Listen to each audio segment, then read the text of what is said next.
Great time to be a kid back in 1980. I was 15 years old. Honda was coming out with these absolutely stunning red rockets.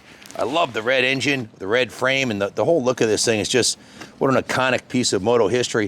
It's a 1980 CR125 starting at the front. It's got a new Dunlop tire on there. The original forks were polished, sanded and polished beautifully. It's got new fork boots on it.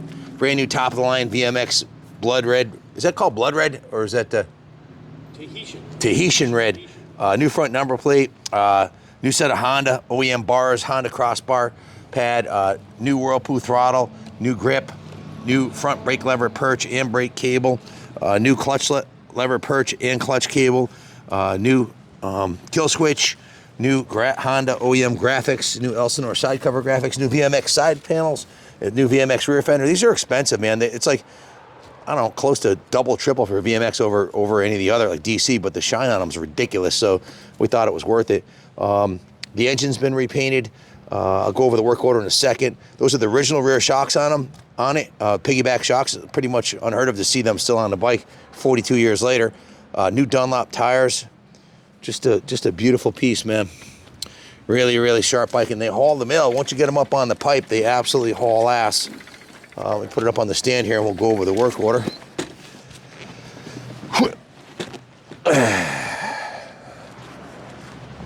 We're interrupting this video for a quick message.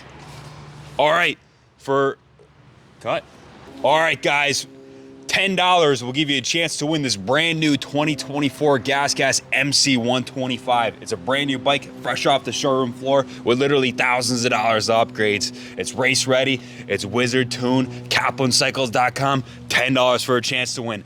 Don't miss it. Drawing in Daytona, date to be announced, down in Bike Week. The words of Ed Bassmaster, will you just look at it? Look at the profile of this thing. The long travel, forward axle, front forks, the banana swing arm, piggyback shocks right from the factory. It looks like a factory racer. This was the best CR125 of the era, no doubt. The 81 liquid cool first year had more problems than Jesus has to deal with, I think, because it totally changed the format, and they'd been evolving this in 74 into what it is here in 1980, so it was a proven piece. Rugged, great handling, fast, and definitive Elsinore looks and appeal. It's absolutely stunning. Last year of the air-cooled CR125, it has a 21-inch front wheel for better tire choices because the 79 had a 23-inch front tire, which was a big flop. The swing arm, the banana swing arm, has an iconic look to it also. And this was the first year of the plastic fuel tank, the red plastic fuel tank, so there's no dings or dents in it like would so often happen on the metal ones. And if it does get scratched, you can just sand it off, because it's red plastic all the way through, which is pretty cool. So it's got a new spark plug in it, clean set and adjusted the carburetor. It's got new fuel lines, new carb vent lines, new reed pedals, resealed the intake manifold, new top end piston and rings. They drain flush, clean the fuel tank. It's got ethanol VPT2 fuel in it. The air box is removed, stripped and repainted, cleaned and oiled the twin air filter. New primary gear, left side crank collar, and new crank seals. The clutch is removed and inspected, and it has new Spectro 10W40 gear loop. New front brake lever perch. I went over all the controls. Everything from the bars up is new on it. Everything on the bike's been adjusted. It's been gone through. New gold 520 final drive chain, new tires, and of course the new plastic kit and a full rotisserie detail where they painted the most of the Most of the frame's been repainted. The engine cylinder and head and engine cases have been repainted. There's new hardware on the engine.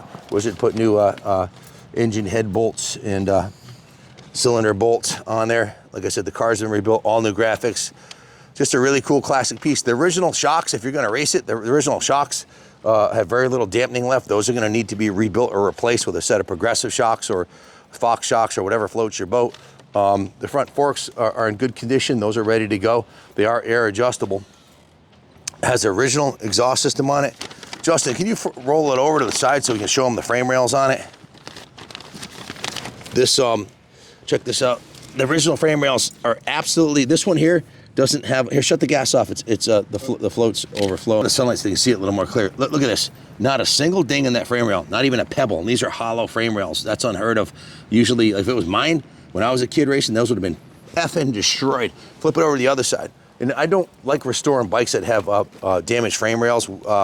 It's just, once the frame is gone, it's like having a crumbling foundation on your house. Look at this side right here. Not a single ding in it. That's probably the nicest set of 1980 frame rails I've ever seen on an 80-125. Most of these are ridden by kids and they rode the shit out of them, case jumps and everything. Swing arm's real nice. The fork lowers are real nice. Obviously a bike that has not been ridden that much, certainly in a competition arena, because all those components would be pretty much destroyed. I've seen Doug Henry in 2 motos at Unadilla completely flatten a 96 CR frame rails down to flat, where they took the bike completely apart after the race, cut the frame in half and threw it out. A good pro rider can destroy one of these frames in one day. This obviously was not ridden by a pro. Original saddle's in excellent condition. The subframe, if you come to the back of the bike, here's another thing you gotta look at on any classic bike. This bike's never been cartwheeled either. Look at how straight the frame rail is. The frame rail, the exhaust, everything's perfectly straight on this bike. Outstanding core bike that's been given a lot of love. To take it to the next level, I would just put a set of, either rebuild the shocks or put some aftermarket shocks on there, and either put it on display in the museum the way it is, or if you're gonna race it, put some new shocks on it. It's ready to go to the line at an ARMA race, or take it down to Unadilla for MX Rewind, or just put it up on display in your man room. It's a beautiful piece, an iconic classic that stood the test of time. Thanks for watching, and God bless America.